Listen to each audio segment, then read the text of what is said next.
सैयदना अब्दुल्ला बिन उमर रज़ी अल्लाह तआला अन्हु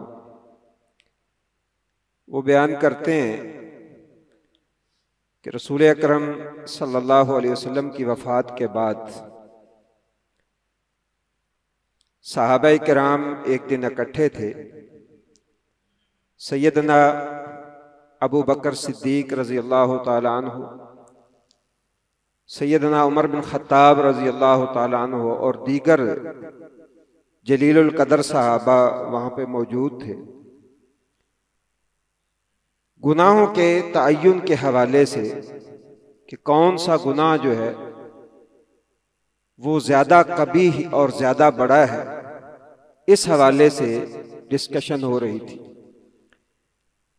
नबी करीम सल्लल्लाहु अलैहि वसल्लम ने एक तय्युन फरमाया है, कबीरा गुनाहों का एक लिस्ट नबी सल्लल्लाहु अलैहि वसल्लम ने बताई है। फिर अकबर और कबायर का भी तय्युन फरमाया है कि अल्लाह के साथ शिरक करना ना करना, ये सारी एक तरतीब रसूलुल्लाह सल्लल्लाहु अलैहि वसल्लम ने बताई है।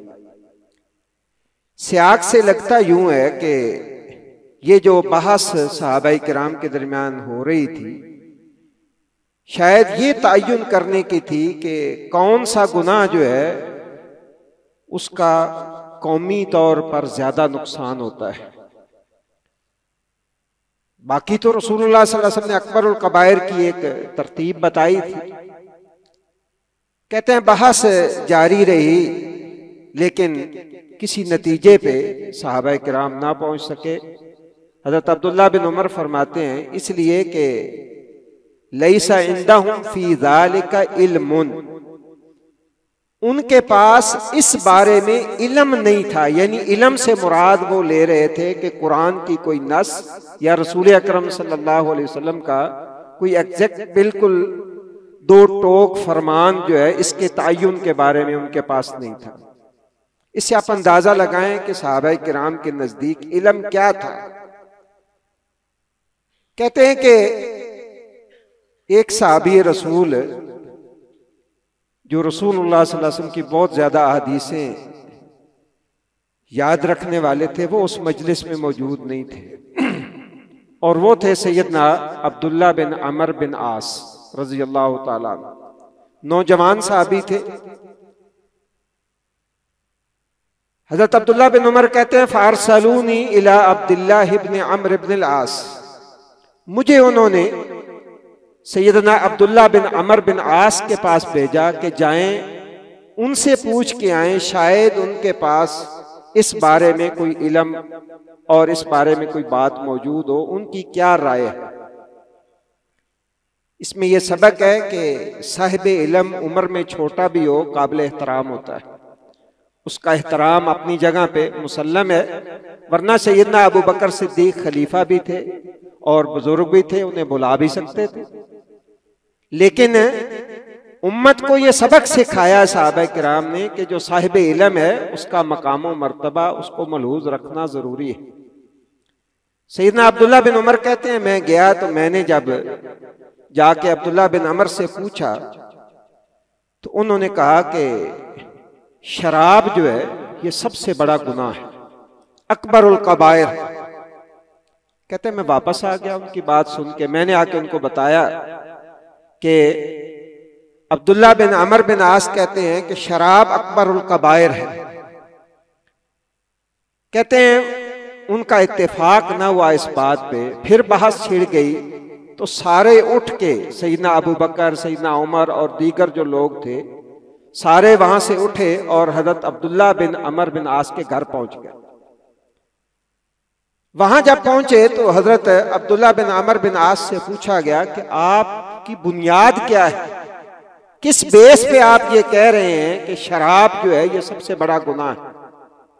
तो सैयदना अब्दुल्ला बिन अमर बिन आस रज़ी अल्लाह तआला अन्हु ने फरमाया कि रसूलुल्लाह सल्लल्लाहु अलैहि वसल्लम ने फरमाया कि एक बादशाह था, बादशाहों के जैसे उल्टे सीधे शौक होते हैं। एक आदमी को उन्होंने पकड़ा और पकड़ के उसके बादशाह के पास लाया गया। उसके सामने एक बच्चे को लाया गया, एक लड़की थी और एक बर्तन में शराब थी। उसको कहा गया ये 3 ऑप्शन तेरे पास मौजूद हैं, चाहो तो शराब पी लो, चाहो तो इस लड़की के साथ बदकारी करो, चाहो तो इस बच्चे को कत्ल कर दो। ये वाकया एक जाहिद के हवाले से भी है, लेकिन उसका सियाक और है। कहते हैं उस शख्स ने गौर व फिक्र किया, उसने अपने तौर पे समझा कि शराब जो है ये कम तर गुनाह है।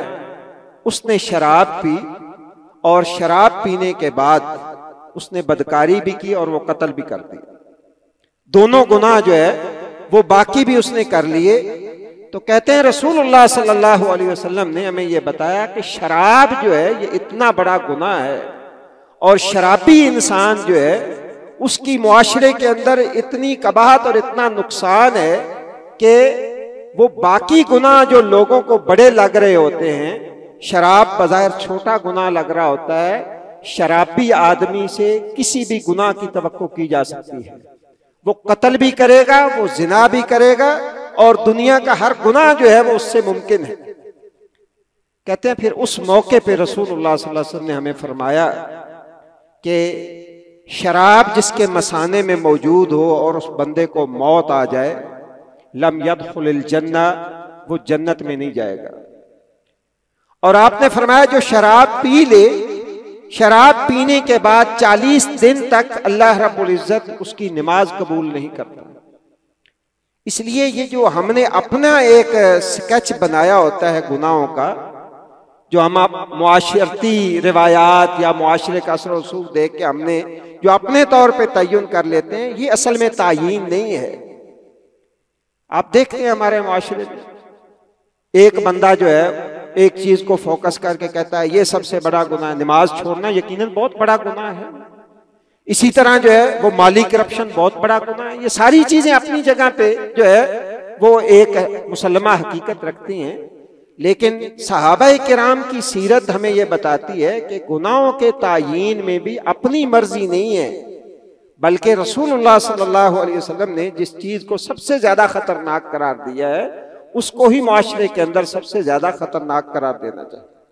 और आप अहबाब जानते हैं कि शराब का जो नशा है ना, ये कम दर्जा है दीगर नशों के मुकाबले में। ये पाउडर है, इंजेक्शन है, ये तो लोग अपनी माओं को ज़िबा कर देते हैं नशई अपना नशा पूरा करने के लिए, बहनों के कान चीर के जेवर छीन के ले जाते हैं। तो ये नशे जो हैं, ये नशा सबसे खतरनाक गुनाह है जिसे आज हमारे मुआशरे के अंदर गुनाह समझा ही नहीं जाता है। और ना ही नशा करने वाले को, शराब पीने वाले को हमारे मुआशरे की निगाहों में कोई बुरा समझा जाता है, बल्कि इसे एक फैशन और इसे जो है वो बड़े बड़े होटलों और बड़े बड़े जो लोग हैं, अल्लाह ताला हमें उनसे महफूज रखे और ऐसी सोहबत और ऐसी दोस्ती से भी अल्लाह महफूज रखे। उन्हें ऐब तो समझा ही नहीं जाता, उसे स्टेटस समझा जाता है। तो तबाही की बड़ी वजह यह है कि आज हमने अपने मेयार बना लिए हैं गुनाहों की भी नेकियों के भी, जिसके नतीजे में आज हम कदम ब कदम जो है वो तबाही से दो चार हो रहे हैं।